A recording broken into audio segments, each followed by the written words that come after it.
Hey everybody, it is Jason from the Texas Gun Vault 2, and boy oh boy do we got a lot of stuff to talk about tonight. We got to talk about more information on the Liberty safes. We got to talk about New Mexico and the city of Albuquerque. Yeah, I did not plan on wearing this shirt when this news came out today, and I also want to talk a little bit about my Mark 12 because I got another part. I want to talk about that, but before I do the Mark 12 stuff, let's talk about politics. I want to quickly talk about what happened with Liberty safes. Man, my video yesterday did pretty darn well, where I'm just talking about why I like mechanical safes and how I had the locks on my safes changed, because when I bought my Liberty safe, I didn't like the idea of a company having essentially access, and I understood that when I bought it. They're like, oh yeah, we keep this information, you can call us at any time and get the... No, you're not having that. But I do want to say that to Liberty Safe's credit, they did try to do their best to fix the issue. They're now allowing people to opt out. There's a form you can fill out where they will expunge the information. They also clarified and fixed and corrected their company's policy when it comes to working with law enforcement. So unlike what happened with Anheuser-Busch and AB InBev that owns Bud Light and Anheuser-Busch, and where they just doubled down on their mistake, Liberty Safe, I think, realizes they screwed up. And they are going to lose business. And I don't blame people for not shopping with them. But to their credit, they've tried to fix it. They've come out and essentially apologized. They've admitted fault in all of this. So you got to give them a little bit of credit, because one of the things that I think we have to do in this world, and especially in the world of politics, is at times allow people and entities to be redeemed. That's a theme in many of the world religions. If people atone for their mistakes and their sins, they can be redeemed. And I'm not saying you got to trust them or like them or anything. You never have to buy anything from them again. But you have to give them a little bit of credit in that they did try to fix it. They made an apology. They owned up to it. So you can still decide whether or not you like them or not. If you own a Liberty safe, you can fill out the form and have your code and all that expunged from their system so they can never give it to law enforcement or all that. You have all the other options of changing the locks. But yeah. So I want to talk about that and see what you guys had to say, because I actually think they did the right thing. They apologized and they tried to fix it. Is it enough? I don't know. Is it still going to piss off a bunch of people? I think it is. And I think they've lost a lot of business. But another thing that this whole thing brought to light is, as soon as this happened, of course, people started to investigate Liberty Safe, the company, the holding company that owns Liberty Safe. And then it comes out that this company and the people that own this holding company donate tremendously to Democrats. Now, that doesn't make any sense to me. Why would you invest in a company that deals with the firearms industry and then donate money to a company, and then donate money to a party that wants to get rid of the firearms? It doesn't make any sense. But all of that came to light, and this never would have come to light if this debacle wouldn't have happened. So they're very, very aware of this public information now. So we'll have to see how this story plays out. Now let's talk about the big news. And I swear I did not wear this shirt for this video. My wife and I had some nice dinner tonight down at the Star, which is like where the Dallas Cowboys corporate headquarters are. It's like where all these restaurants are. They have like their practice field there. It's about a 5-minute drive from my house here in Frisco. It's a nice place, bunch of cool restaurants, and we went down there and walked our dog, and I just threw on this shirt. But anyway, I get home and I'm checking my gun news kind of sites that I go to.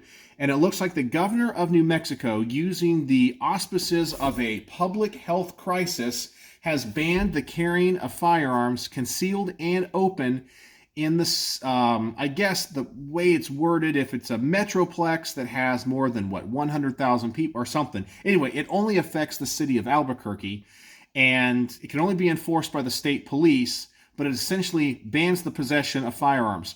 And It's a whole swath of the county of Bernalillo County. So the whole county and all of Albuquerque, this affects. And you can't do that because of the Constitution. You cannot suspend constitutional rights.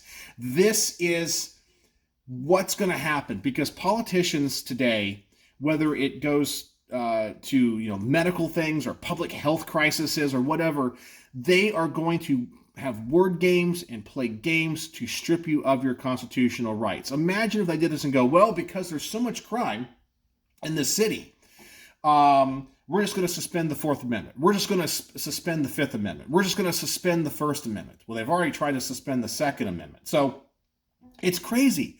I'm sorry, our constitutional rights are not up for a public health crisis executive order. Our rights are our rights. And it's probably going to get overturned pretty quick. But I think there's a reason why they did it on Friday, because they're at least going to get a couple of days before a judge issues a restraining order or an injunction on it, because it is blatantly unconstitutional. Blatantly unconstitutional. But these are the tyrants that we're working with.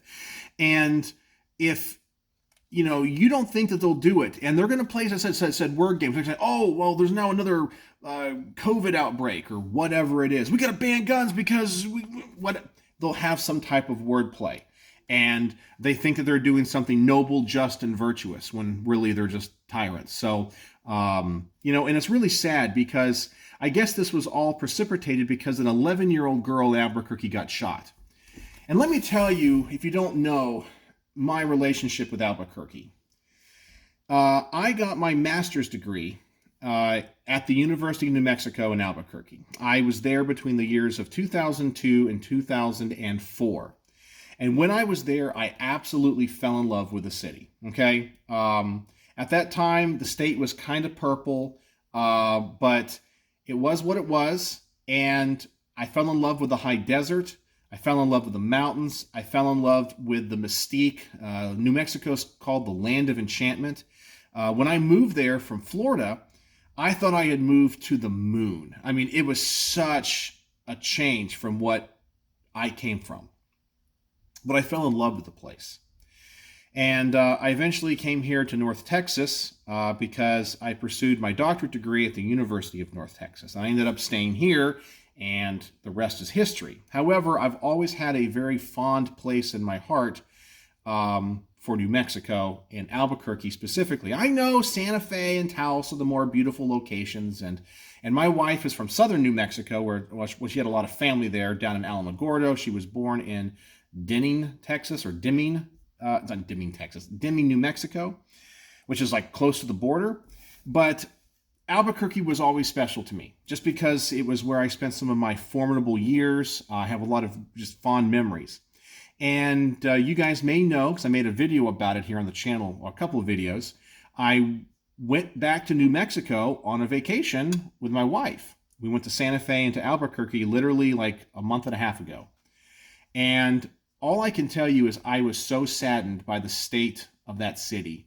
I mean, there was always bad parts of town, you didn't want to go to, and you avoided. You knew where the gangs were, but for the most part, they kept to themselves and they kept to those areas. But when I went there this last time, the entire city is in shambles. It looks like those videos you see of Southern California, where there's people just homeless, just encampments everywhere. You can't get out of your car. Like, we had to pull into a drugstore to get something, and everything was behind plexiglass. And the moment we got out of our car, in a place that was what I remember actually being pretty safe, we already had 2 or 3 people starting to walk up to our car to beg us for money. It was crazy. And this is what is happening to these cities. And these people that live in these cities vote for this BS. I talked to some people that are from there and then actually live in this area now because they had to escape. And they said there were a number of, incidences with the police where they shot people in the commission of crimes. But of course, it was during the 2020, and they changed their policing tactics. So now the police don't actually police. They don't engage with obvious criminals. They allow the homeless and the people that are, they just allow them to just shoplift and all that kind of stuff, and the town is going to crap. And of course, people are just going to continue to vote for it because that's what they want. Heaven forbid you vote in somebody that is law and order. Oh my God, they're racist. No, they just want to clean up the town. But nope, we're just going to allow this to happen. And it was so sad. It was so sad.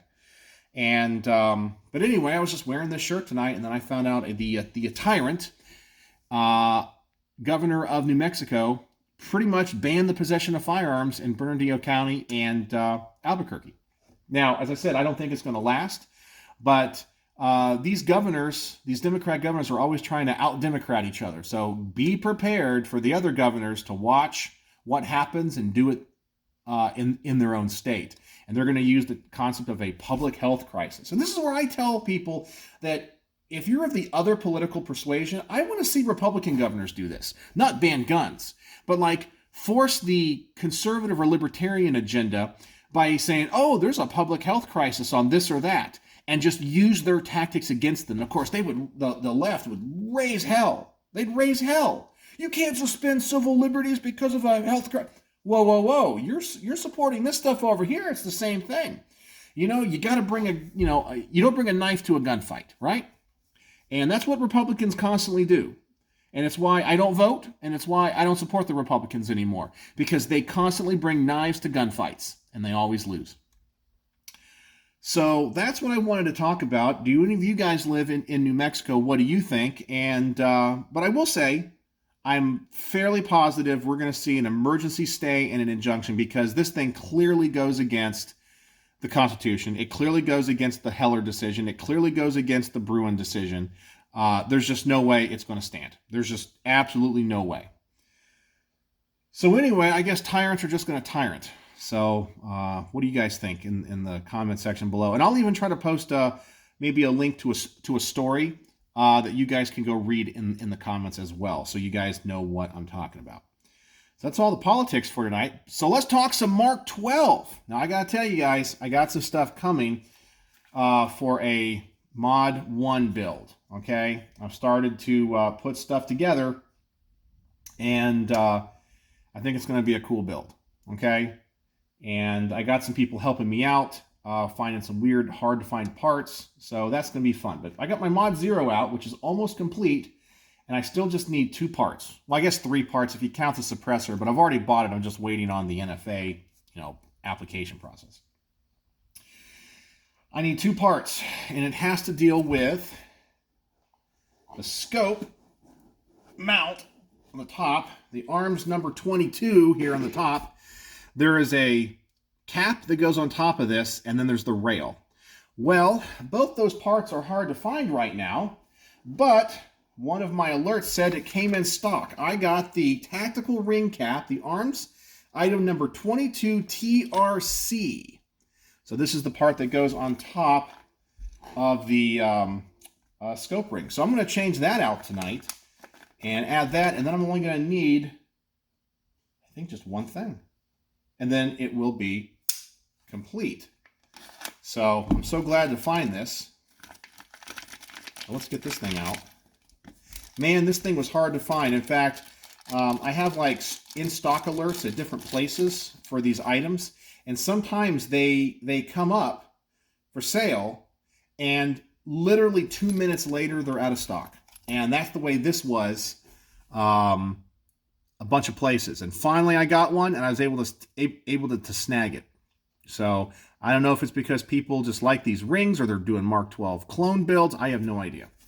But the supply of these is quite limited. But I was able to get one of these. So I got some new screws and an Allen wrench. So I'm going to be doing that out here and putting that on. So anyway, this thing is almost complete. And I got to decide how I'm going to do the Mod 1, because I don't know if I'm going to do it as where I collect all the parts and I kind of do a live stream where I put it all together, or if I should do it in sections. So what would you guys want to see? Would you guys be interested if I got a whole bunch of parts together, and as I assembled it and built it and spec'd it out and put the case together, would you guys want to see that in a live stream? Is that something that you would watch? And I just kind of sit here and mumble. You guys can see me fumble around with certain things.